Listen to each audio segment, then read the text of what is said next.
નમસ્કાર મિત્રો, મારી ચેનલમાં તમારું સ્વાગત છે। મિત્રો, મલેશિયા જઈ રહેલા પ્લેનમાં એન્જિનમાં ભીષણ આગ ફાટી નીકળી હતી।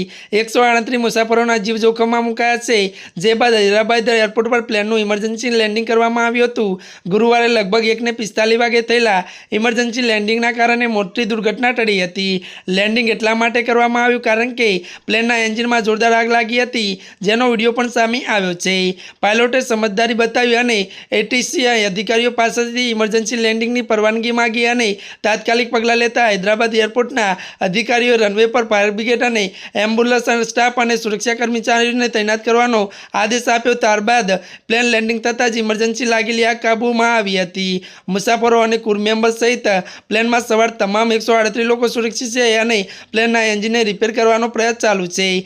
ત્યારે મિત્રો, મીડિયા રિપોર્ટ અનુસાર મલેશિયા એરલાઇન્સનું MH199 પ્લેન ગુરુવારે લગભગ 3:30 વાગે ટેક ઓફ થયું હતું અને તે મલેશિયાના કુઆલાલમ્પુરથી લેન્ડ થવાનું હતું, પરંતુ ટેક ઓફની 14 મિનિટ પછી પ્લેનના એન્જિનમાં ભીષણ આગ ફાટી નીકળી હતી। ટેકનિકલ ખામીના કારણે આગ લાગી હતી। ત્યારે મિત્રો, આજના માટે આટલું જ। અમારી ચેનલને મિત્રો તમે લાઇક, શેર અને સબસ્ક્રાઈબ કરી દેજો। ધન્યવાદ।